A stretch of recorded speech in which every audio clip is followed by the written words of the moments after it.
Madhav online એજ્યુકેશનમાં તમારું સ્વાગત છે friends.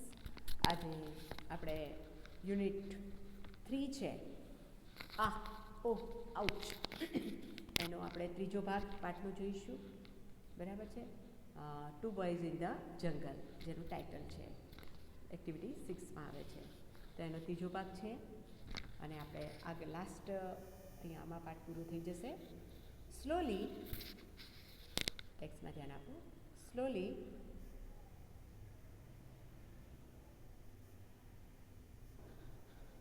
Slowly, the elephant came towards them. Slowly એટલે ધીમેથી. The elephant Hathi came towards them તેમની તરફ આવી રહ્યો હતો. Now he was 25 feet far away. હવે તે એમનાથી લગભગ 25 ફૂટ જ દૂર હતો. He was shaking his head in anger.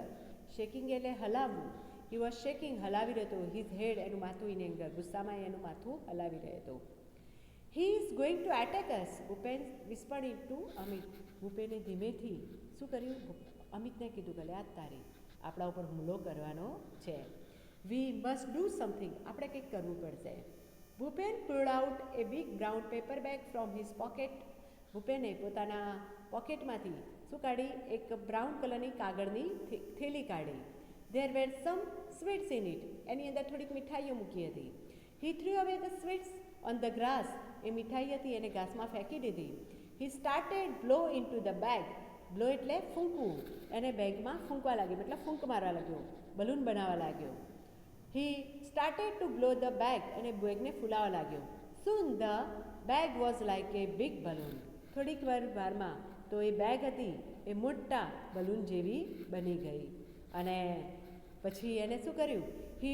hit it and hard with his hand. hit એટલે શું થાય? મારવું. he hit hard મોટેથી ધડામ લઈને હાથે મારી with his hand એના હાથ વડે. અને શું જવાબ આવ્યો? શું અવાજ આવ્યો? ફટાક. દેખાય છે? ફટાક. કોઈ પણ આપણે ઘણીવાર બલૂન ફૂલાવતા હોઈએ છીએ, અવાજ આવતો હોય છે ફટાક, તો એવો અવાજ આવ્યો. તો આના આપણે પ્રશ્નો પૂછી લઈએ. What did Bhupen pull out of his pocket? ભૂપેને પોતાના પોકેટમાંથી શું બહાર કાઢ્યું? તો Bhupen pulled out a big brown paper bag from his pocket. એના પોકેટમાંથી મોટી બ્રાઉન કાગળની થેલી બહાર કાઢી. What did Bhupen say about the elephant? ભૂપેને હાથી વિશે શું કહ્યું? તો Bhupen said that the elephant was going to attack them. Elephant છે એ શું કરશે? એમના ઉપર હુમલો કરશે. The elephant was dash. હાથી શું કરતો હતો? તો the elephant is shaking his head in the anger. ગુસ્સામાં તે પોતાનું માથું હલાવી રહ્યો હતો. The bag was like a dash. તો the bag was like a big balloon. આવા પ્રશ્નો પૂછાઈ શકે છે. હવે આગળ આપણે પાઠ જોઈએ. What a loud noise it was. કેટલો મોટો અવાજ. It echoed the forest. Echoed એટલે શું થાય? echoed પડઘો પડવો. આખા જંગલમાં મોટો પડઘો પડ્યો. The elephant stopped. હાથી ઊભો રહી ગયો. પેલા ઉપર હુમલો કરવાનો હતો ને એ જગ્યાએ ઊભો રહ્યો.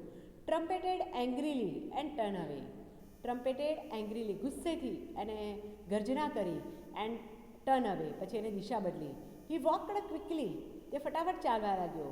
Through the tall grass. ઊંચા ઊંચા ઘાસમાં થઈને and soon disappear into the forest. અને જંગલમાં જઈ અને અદૃશ્ય થઈ ગયો. What a useful trick. Useful એટલે ઉપયોગી કહેવાય. ટ્રીક એટલે યુક્તિ. લખજો. યુઝફુલ એટલે ઉપયોગી અને ટ્રીક એટલે યુક્તિ.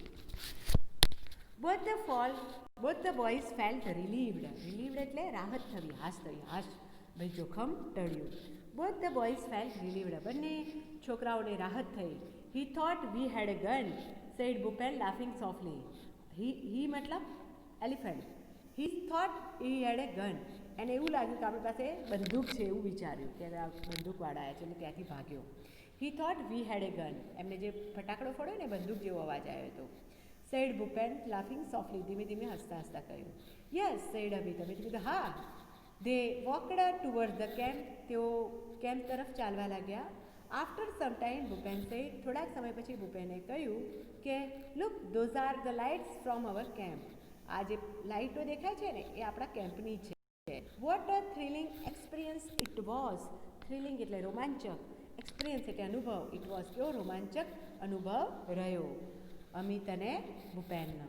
ઓકે, ચલો આના કેવા પ્રશ્નો પૂછાઈ શકે? તો what did elephant mistake the sound of the paper bag for? આ વારંવાર પૂછાય છે પ્રશ્ન વાક્યમાં પરીક્ષામાં. તો what did the elephant mistake the sound of the paper bag? તો ધ એલિફન્ટ મિસ્ટુક, ડીડ છે એટલે મિસ્ટુક થઈ જશે. The elephant mistook the sound of paper bag for a gun. હાથી શું સમજ્યો? પેપર બેગના અવાજને બંદૂક સમજ્યો એના અવાજને, એટલે એ બંદૂક સમજીને ભાગી ગયો. આગળનો પ્રશ્ન છે how do you know that the sound was loud? How do you know that the sound was loud? તમને કેવી રીતે ખબર પડી કે જે બેગથી મોટો અવાજ કર્યો એ બહુ મોટો હતો? તો the sound was loud because it ઇકોર્ડ ઇન ધ ફોરેસ્ટ. કેમ કે તે જંગલમાં એનો પડઘો પડ્યો હતો, માટે મોટો અવાજ હશે. આગળનો પ્રશ્ન છે what did the elephant do? હાથીએ શું કર્યું? તો ધ એલિફન્ટ સ્ટોપ્ડ, હાથી ઊભો રહ્યો. ટ્રમ્પેટેડ એંગ્રીલી, મોટેથી ગર્જના કરી. ટર્ન અવે, સાઈડ બદલી દીધી. And he walked quickly through the tall grass, ઊંચા ગ્રાસમાં થઈને ચાલવા લાગ્યો. And disappear into the forest, અંગરને જંગલમાં જઈને અદૃશ્ય થઈ ગયો. હવે આમાં which word in the passage means idea? આઈડિયાનો સિમિલર વર્ડ કયો થાય? તો શું આવે? ઇકોડ આવે, એક્સપિરિયન્સ આવે, ટ્રીક આવે કે સોફ્ટલી આવે? તો કયું આવશે? Idea is equal to trick, યુક્તિ, TRICK. The boys left dash. તો ધ બોયઝ ફેલ્ટ રિલીવ્ડ, છોકરાઓને રાહત થઈ. The elephant thought that the boys had a dash. તો શું લાગતું હતું એને? ગન. તો the elephant thought that the boys had a gun.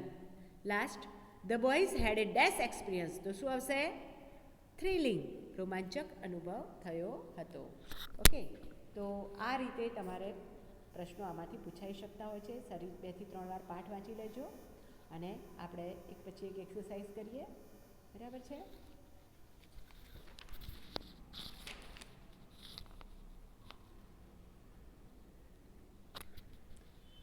હવે પહેલું છે mark true or false. True છે કે ફોલ્સ, આ પેજ સુધી કરી નાખીએ 32માં, પછી 33માં નેક્સ્ટ લેક્ચરમાં જોઈશું. બરાબર? માર્ક ટ્રુ ઓર ફોલ્સ, નીચેના વાક્યો ખરા છે કે ખોટા કહો. તો અમિત લીવ્સ ઇન આસામ. અમિત આસામમાં રહેતો હતો. તો એ સાચી વાત છે કે ખોટી? તો ભૂપેન રહેતો હતો, અમિત તો રહેતો હતો નહીં. તો શું આવશે? ફોલ્સ. તો તમે શું લખશો? FALSE, false. ઓકે, ચલો બીજું વાક્ય છે Bhupen and Amit are friends. Bhupen અને અમિત મિત્રો હતા. તો શું આવશે? ટ્રુ. આગળ જોઈએ Gir forest is famous for lion. Gir છે એ સિંહની અભયારણ્ય માટે જાણીતું છે. તો સાચી વાત છે, તો ટ્રુ લખો.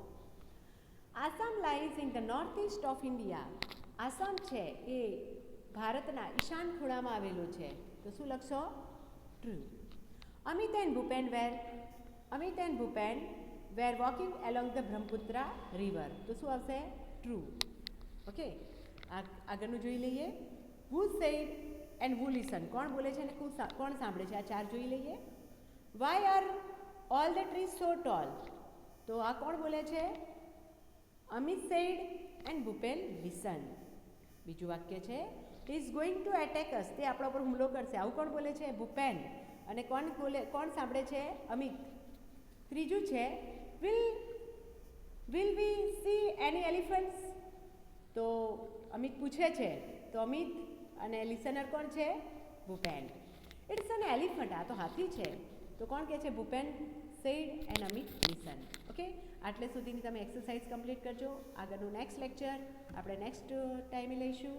સી યુ, ટેક કેર, પ્રણામ, બાય.